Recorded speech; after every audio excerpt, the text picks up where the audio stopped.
Okay, my dear students, here Mr. Rob back again. And well, this video is actually just to complement the one we just checked out in Storyboard That and how to, put together your vignettes and some characters and some stories around them, right? Okay, so in this case, what I want you to know and learn is this wonderful tool that can be actually used with the part that you need to turn in your homework in regards of those cartoon, stories that you're going to put together. And in this case, we're going to use Paint, all right? Now, why are we using Paint instead of actually downloading or saving the stories you're going to come up with? Is because we are not actually subscribers of the website, and you need to pay a certain amount of money if you actually want to download whichever work you do. Also, the features actually get to be more in advance, and you get a lot of other tools to work around edition, if I may say. But yeah, we can actually find a trick. In this case, it's actually taking a screenshot and coming here with this app we have uploaded in our computers called Paint. Okay, so we're going to cheat the system, as it's probably a way to say it. I know sometimes it's good, I guess, because in this case it's going to save us money.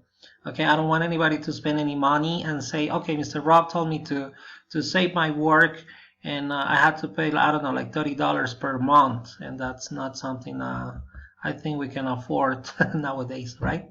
Okay, so let's cheat. Let's make the system go against the odds. Okay, we can probably say that. And here is what I want to tell you. Okay, so this app or actually tool is already on your system, on your computer. What we need to do is actually come up here, as you can see, in your search bar where you have the magnifying glass next to the Windows icon.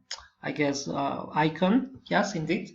And just write the word paint, and that's gonna bring it up here to the right, and we can actually click on this place where it says open, and we will be able to have it ready. Now, as part of us actually showing you how to do it, let's go into mine, and I'll show you how it goes. All right, give me 1 second. Oops. Okay, that's actually something I need to show you later. All right.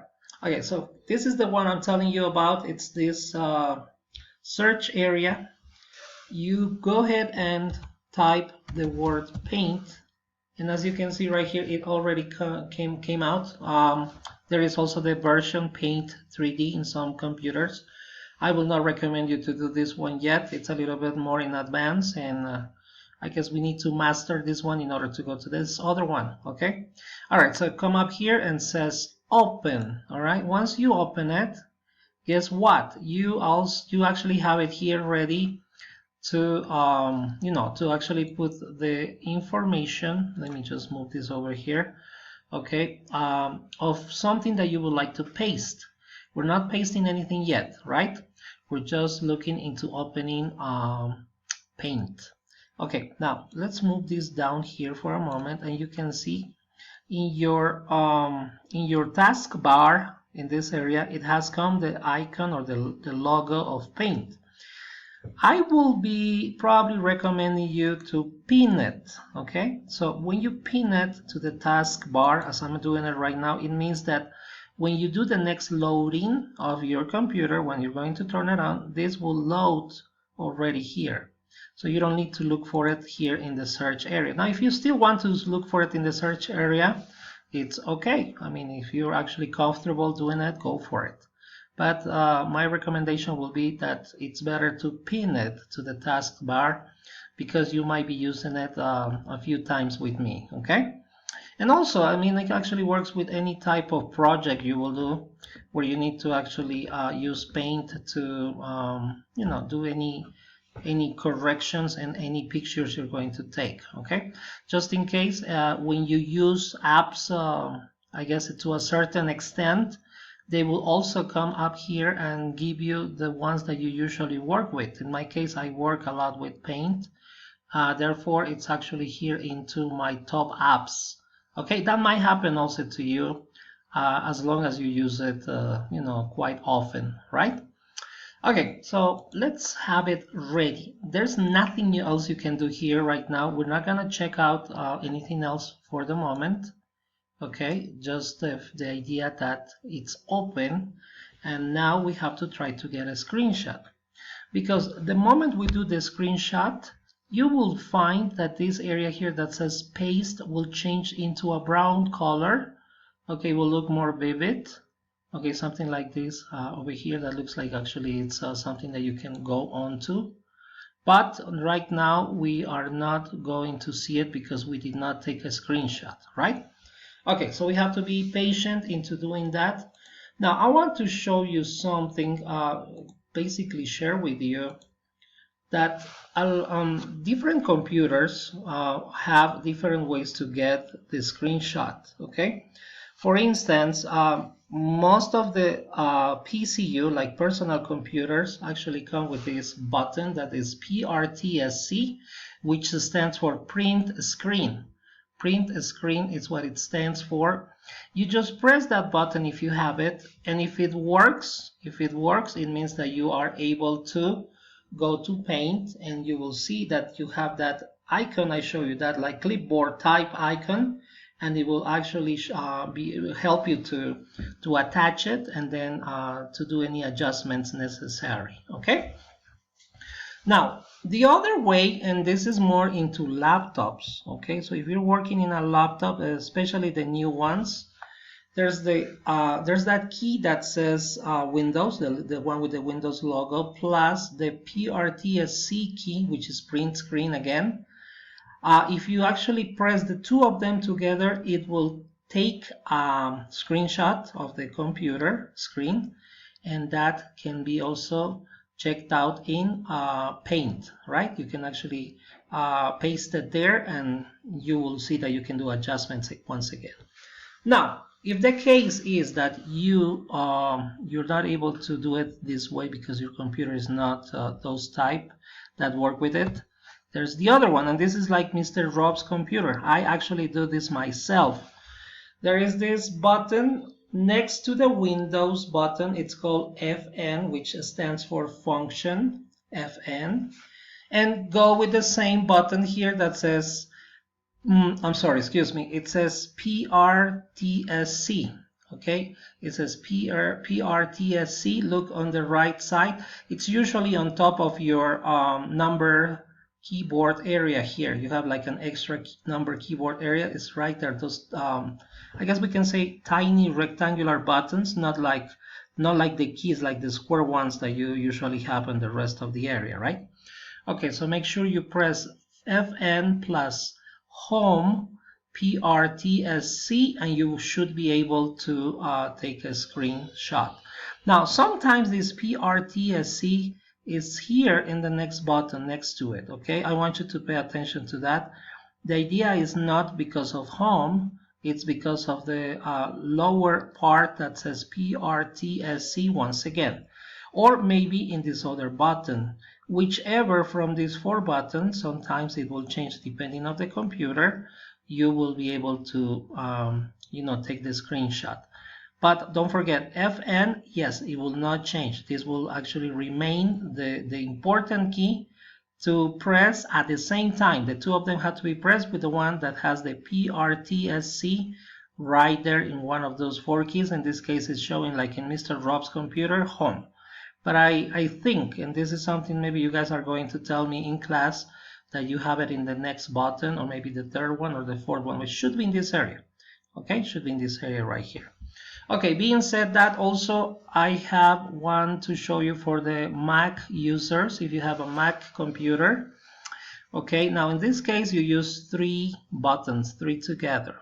There is the command button that you have it here, that is I guess located next to the Alt option one. Okay, you are able to see that. And the tab one, this is the one that actually brings a space, right? So it's in between those two. You got this one that says shift. So I will probably tell you, you have to have those together with your left hand and use your right hand to go into the number 3 button that you see right there. So for the Mac users, if you have a Mac computer, most likely you're going to have to use 3 fingers, 2 hands in this case, all right?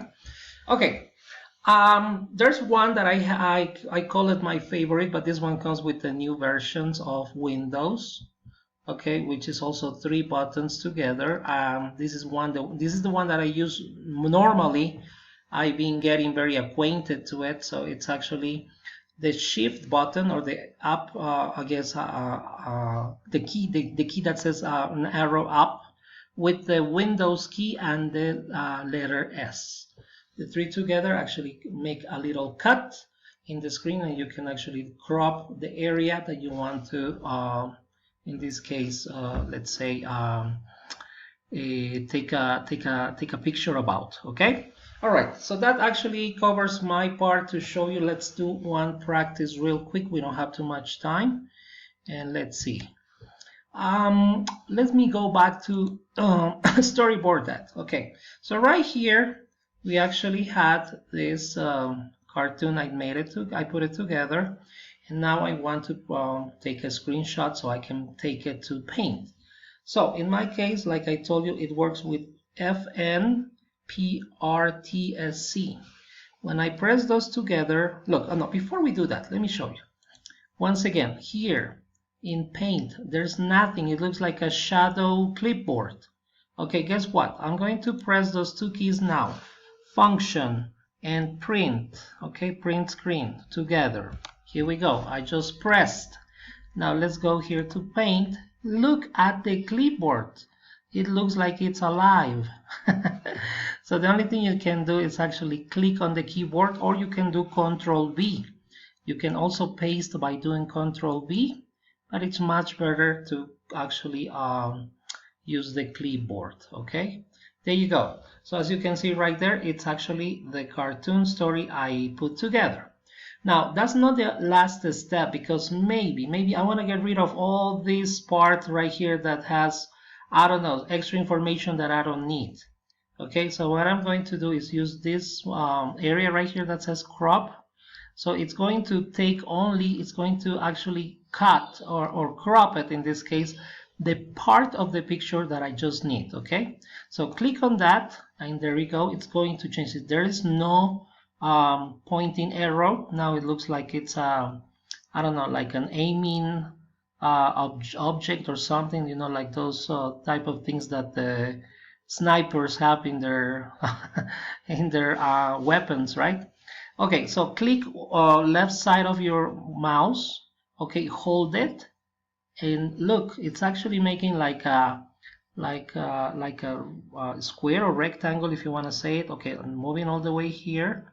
There you go. And once you have all that area that you just need, let it go.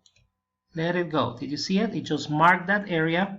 Come back to crop, click on crop, and voila.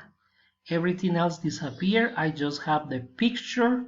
Oh, in this case, it took actually my head right here, because I'm recording with my camera on. Okay, so look how good it is that actually took a little part of my head. Well, in the case of you guys will not have that, because you will not be recording this. Okay, all right, and last step, come up here. There's like this area where you have this saving part, and press on save. You can place a name on it, right? You can say, for example, this is going to be called I guess Project ELA. Okay, Project ELA, for instance, and you can actually keep it in your documents here where it says pictures. Maybe that will be the best place to keep it. Now it's been saved. The last thing you can do is just go here to the right and close it.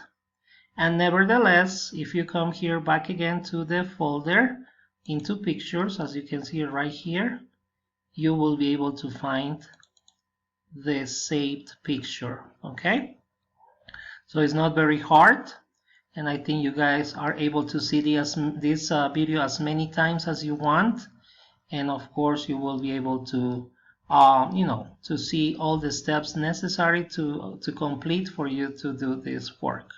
Okay, there you go. Once again, it's as I save it with my forehead on it, by the way. But